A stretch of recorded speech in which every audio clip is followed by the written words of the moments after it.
Unit 1. The Olympics. Listening Practice 1.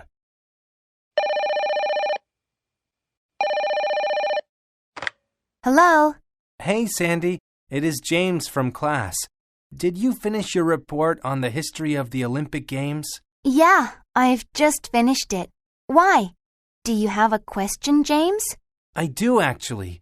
I was wondering if you knew the date of the first modern Summer Olympic Games. Sure. The first modern Summer Olympic Games were held in 1896. Great! Now, how about the date of the first official Winter Olympics? Oh, I have it right here. The first official Winter Olympics were held in 1924. Perfect.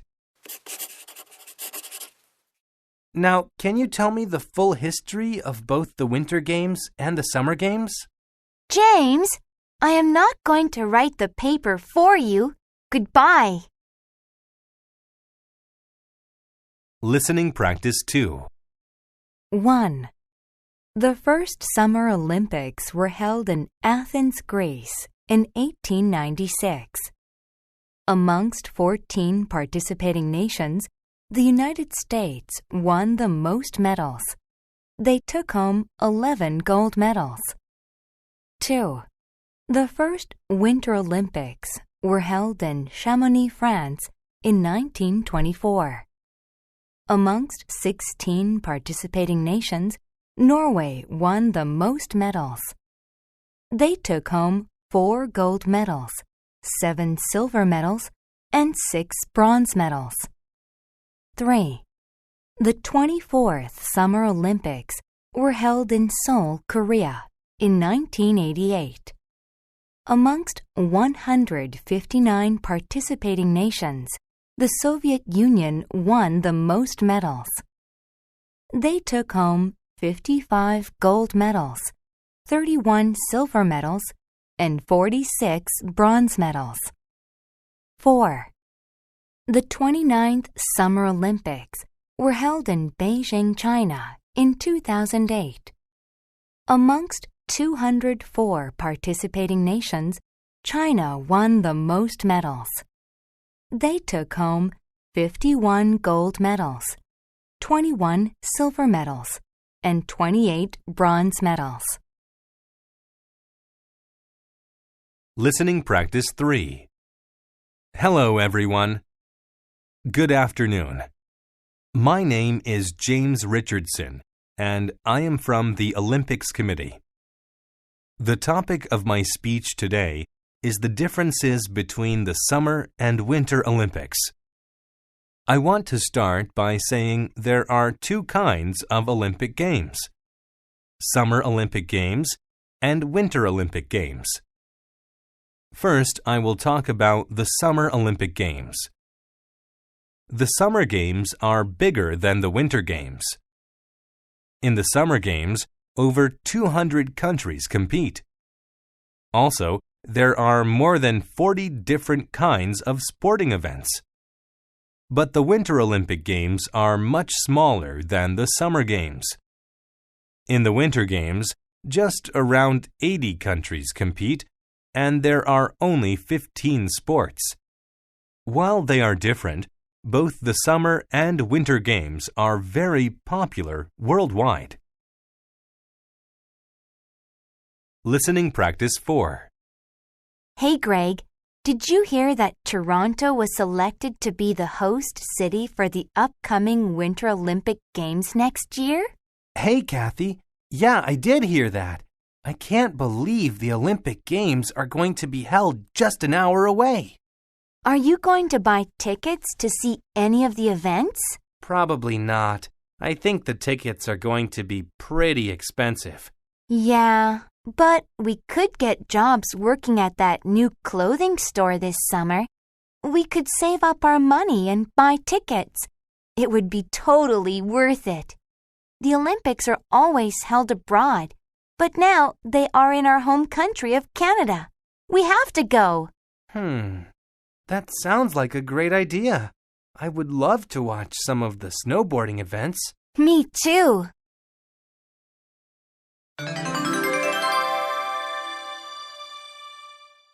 Unit 2. The best mountains around the world. Listening practice 1. This place is incredible, Brad. Thanks for taking me here. No problem, Karen. I am happy you could come. How did you find out about this mountain anyway? I read about it in my guidebook on Korea. What is the name of the mountain again? It is hard for me to remember. It is called Sorak Mountain. Oh, that's right. Well, it is the most beautiful mountain I've ever been to. Wait until we actually start hiking. This park is amazing. They have Buddhist temples, waterfalls, huge rocks, and beautiful streams. I am really excited. How many times have you been here? This is my 3rd time. But the park is so big, I never get bored. And it is even more beautiful in the fall. All the leaves change color, and the place is just incredible. Wow. I will ask my friends if they want to come in the fall then. Listening practice 2. 1. Mount Everest is the tallest mountain in the world. It is located in Nepal and Tibet, and it is 8,850 meters tall. The first successful ascent was in 1953. 2. Mount Kilimanjaro is the tallest mountain in Africa. It is located in Tanzania, and it is 5,895 meters tall. The first ascent on record was in 1889. 3.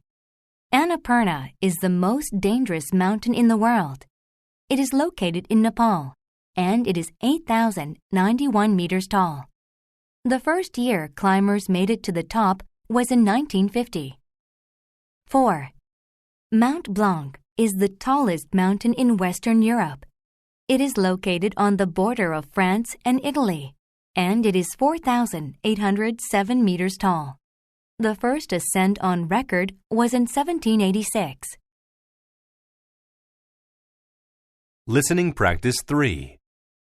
This is a special advertisement for all mountain lovers in Asia.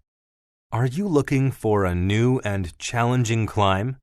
The Japan Tourism Group would like to invite you to come and climb Japan's most famous mountain, Mount Fuji. Mount Fuji is the highest mountain in Japan, and it is incredibly beautiful. It stands at just over 3,770 meters high.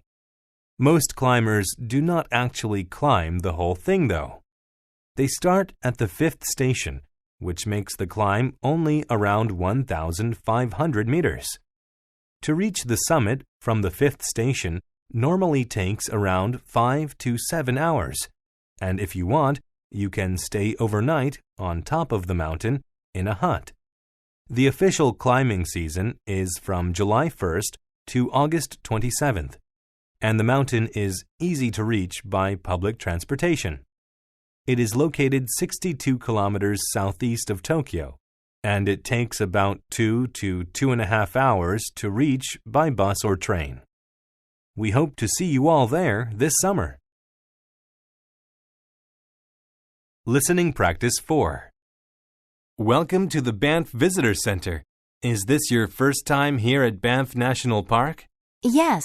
Well, I arrived yesterday, so it is my first trip here, but the second day. Great. Welcome to our park. What do you think so far? This place is great. The Canadian Rocky Mountains are really beautiful, and the skiing and snowboarding are awesome. I should have come here to Canada years ago. I'm glad to hear you are having fun. Do you know any of the history of this park? Not really. I read a few things, but I forgot all of them. Well, the park was established in 1885. It started receiving tourists in the early 1900s, and now it is one of the most popular parks in the world. Cool. Hey, you seem to know a lot about this place.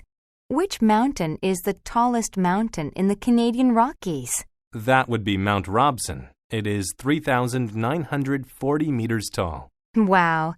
I will have to go take a picture of that later. Oh, sorry, I have to go. I'm meeting my friend in a few minutes. Thanks for all the information. My pleasure. Have fun.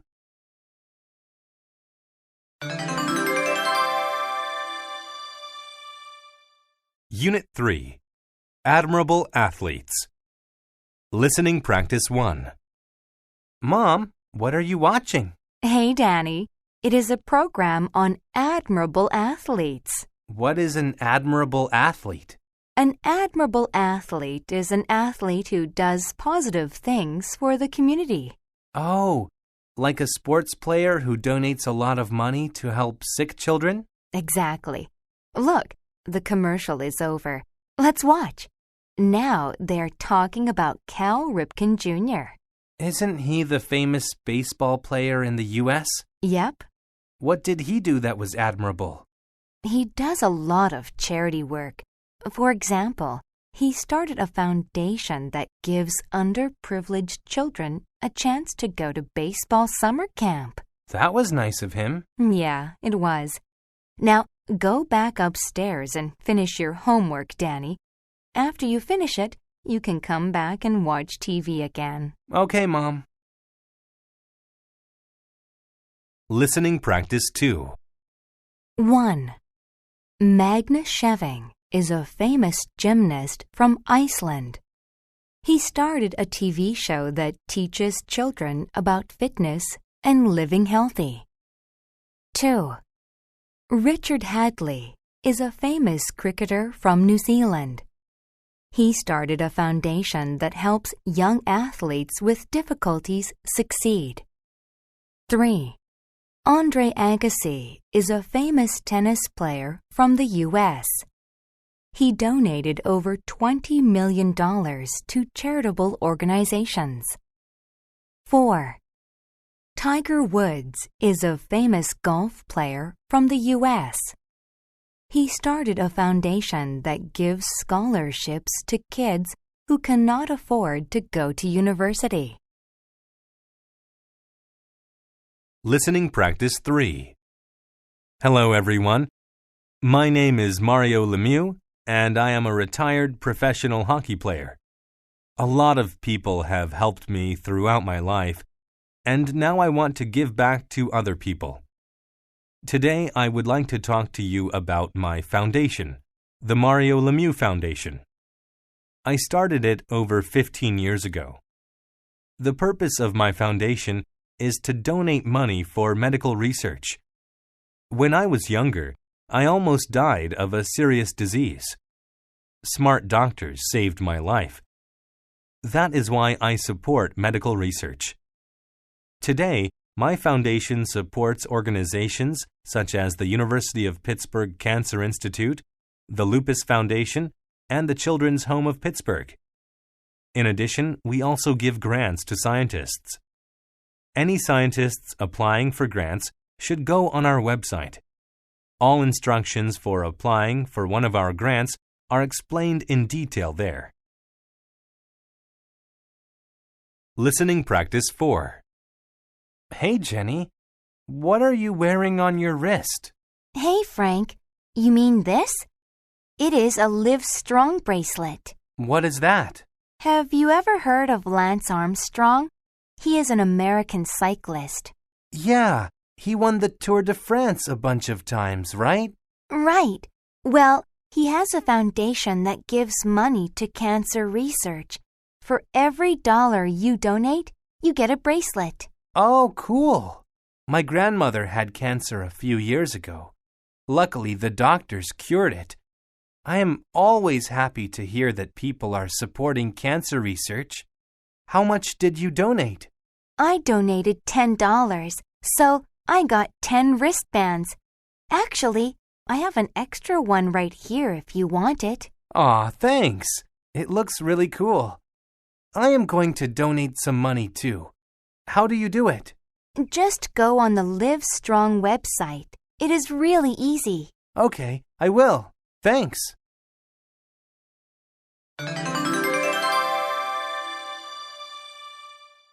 Unit 4. World Mysteries. Listening Practice 1. Hey, Fernando, have you ever heard about the Bermuda Triangle? I'm not sure. What is it? It's a mysterious area in the North Atlantic Ocean. Why is it mysterious? A lot of aircrafts, ships, and people have disappeared there. Oh, yes, I've heard of that place. I heard it was proven a lot of those stories were lies. Yeah, it was proven that some of the stories were lies, but not all of them, and there are still a lot of people who think it's a mysterious area. Well, what do you think could be the reason things disappear there? Aliens? Natural disasters? Pirates? Mysterious sea creatures? It's hard to say. I think aliens have something to do with it. I read this article on the internet that said there is a group of aliens that live in the Bermuda Triangle, and they abduct people to do experiments on them. Jenny, that is nonsense. You know the internet is full of fake stories. No, I think this one was real. It had a lot of convincing evidence. Sure, Jenny. Whatever you say. Listening Practice 2. 1. Area 51 is a secretive and mysterious government research facility in Nevada. Some people think it is used to research alien spacecraft. 2. Crop circles are mysterious designs that appear in large farm fields during the night. Some people think they were created by aliens. 3. The Loch Ness Monster is a mysterious creature that allegedly lives in the Loch Ness Lake in Scotland. Some people say it is over 10 meters long. 4. Bigfoot is a mysterious creature that allegedly lives in the mountains of North America. Some people say he is over 3 meters tall and weighs more than 220 kilograms. Listening Practice 3. Hello, everyone. Welcome to the Death Valley Observation Center. My name is Anna, and I am a research scientist here at the center. Today, we are going to talk about a mysterious occurrence that happens in the California desert: sailing stones. Sailing stones are stones that move without humans or animals touching them. They are not a hoax. They are a real phenomenon that scientists have been studying for years. The stones are found in the desert and do not move very often, normally only once every 2 to 3 years. They are not just small stones. Some weigh as much as 36 kilograms. Scientists know the stones move because they leave tracks or marks in the desert.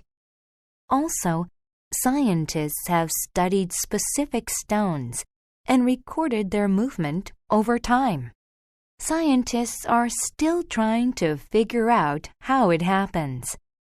One theory is that ice forms on the desert ground, and high winds push the stones. But this theory is still being tested, so nobody knows for sure. Listening Practice 4.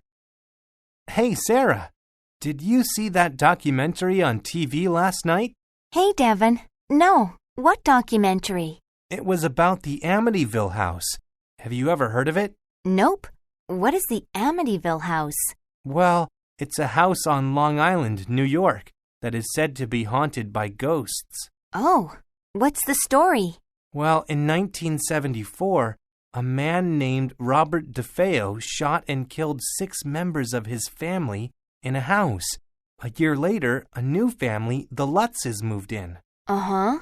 Okay, so the Lutz family lived in the house for 1 month, but moved out because they said it was haunted. During that month, they claimed a lot of really weird and scary stuff happened. Like what? They said the kids had lots of nightmares. The house doors opened and closed during the night. Strange green liquid came out of the door locks, and stuff hanging on the house walls turned upside down in the night. Wow! Do you believe all that stuff happened? Maybe.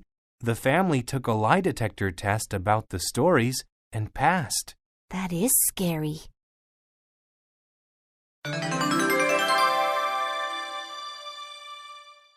Unit 5. Wonders of the World. Listening Practice 1. Jacob, this place is huge. The Grand Canyon really is as big as everyone says it is. Thanks for coming with me, Sylvia. I have always wanted to come here to Arizona, but I've never had anyone to come with. It is great to have another person at the office who loves traveling. Everyone else at work is so boring. No problem. This place is great. I didn't know how colorful the Grand Canyon is. Me neither. All the reds, oranges, and browns sure do make a beautiful landscape. Are you going to take any pictures? Of course. My friends would get mad at me if I didn't show them pictures of the trip. How about you, Sylvia? I'd love to, but I left my bag in the car. No worries. You can just copy my photos later. Listening Practice 2. 1. This summer, Neil wants to go see the Roman Coliseum in Italy. It is a big amphitheater that was built in ancient Roman times. 2. Next winter, Tony wants to visit the Great Wall in China. It is a huge 6,400-kilometer wall that was built to protect northern China from enemy attacks. 3. This spring, Paco plans to visit the Great Barrier Reef in Queensland, Australia. It is the largest coral reef in the world and a great place to go scuba diving. 4. In the fall, Kimmy will go to Angel Falls in Venezuela. It is the largest waterfall in the world and one of the top tourist attractions in Venezuela. Listening Practice 3. Hello, everyone. Welcome to our tour of Machu Picchu.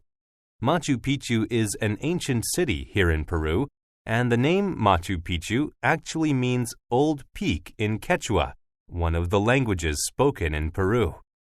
The name was given because of Machu Picchu's unique location on the peak of a mountain, and because of its mountain location, some people consider Machu Picchu to be one of the most beautiful cities ever built. Machu Picchu is also known as the lost city of the Incas. The Incas were an ancient civilization that lived here in Peru hundreds of years ago. They built Machu Picchu back in 1462. Today, the place is empty because archaeologists believe everyone who lived here died of a disease called smallpox. But don't worry, there is no danger of that disease here anymore. Listening Practice 4. Hey, Juan. How was your trip to Brazil last month? It was great, Sue. My family and I went to Rio de Janeiro. Oh, I went there 2 years ago. What did you see in the city? We went to Lapa, the Christ statue, and Copacabana Beach. What did you see? We went to Ipanema Beach, Sugarloaf Mountain, and Santa Teresa. Did you do any special activities while you were there? Yep. We went hang gliding and bike riding during the day, and we danced samba at night. It was really cool. How about you, Sue? We went surfing and swimming during the day, and we ate delicious steaks at night.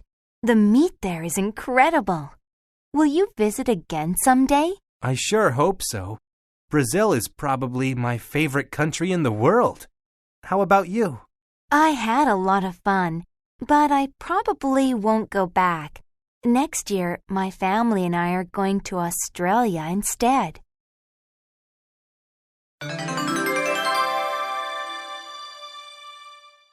Unit 6. Martial Arts. Listening Practice 1. Hey, Jason, you look tired. Where have you been? Hey, Helen. I just came back from Brazilian Jiu-Jitsu class. It was exhausting. What is Brazilian Jiu-Jitsu? It is a martial art. We learn different forms of fighting, discipline, and self-defense. Martial art, like karate? Sort of. There are many martial arts, but each one has different moves and techniques. Cool. But I have a question. Aren't most martial arts from Asian countries? How was one invented in Brazil? Well, Brazilian Jiu-Jitsu traces its roots back to Japan. Back in 1914, a famous Japanese martial art expert named Mitsuyo Maeda arrived in Brazil. He began teaching a Japanese style of fighting called judo to Brazilians. The sport became popular, and the name changed to Jiu-Jitsu. Cool. Hey, I have always wanted to learn a martial art. Can girls train in Brazilian Jiu-Jitsu too? Of course. If you want, you can come to our next class and observe. That way you can see if you really want to join. That sounds great. Listening Practice 2. 1. Kalari Payattu is an ancient Indian martial art. It is one of the oldest fighting systems in existence. Some Kalari Payattu skills are the cat stance, elephant stance, snake stance, and fish stance. 2. Karate originated in the islands, which are now known as Okinawa, Japan. It became popular in mainland Japan in the 1920s and later all over the world. Some karate skills are the side kick, spear hand, reverse punch, and inside block. 3. Muay Thai is a martial art that is popular in Thailand. It is a very important part of Thai society, and it is the official national sport of Thailand. Some Muay Thai skills are the uppercut, hook, jab, and straight punch. 4. Savate, also known as French kickboxing, is a martial art that originated in France in the early 19th century. The name means old shoe because that is the type of footwear that athletes wear during fights. Some savate skills are the roundhouse kick, high kick, low kick, and sweep. Listening Practice 3. Good afternoon, ladies and gentlemen. Welcome to the World Taekwondo Championships here in Copenhagen, Denmark. We would like to thank everyone for coming. It is a tradition here at the World Championships to give the audience a brief introduction about Taekwondo history and culture. So here we go.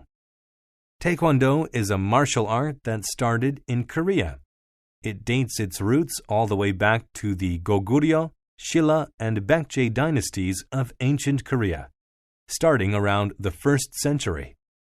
At that time, the martial art was called Taekyon. It was practiced throughout Korean history up until modern times. In 1955, the name was changed to Taekwondo. Then in 1959, the Korean Taekwondo Association was formed. Shortly after, Taekwondo made its debut worldwide.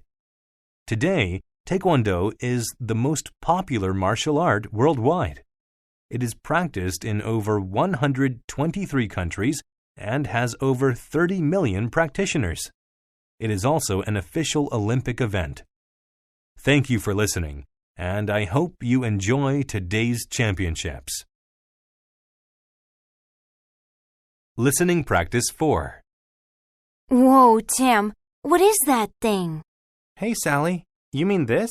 Yeah, is that a sword?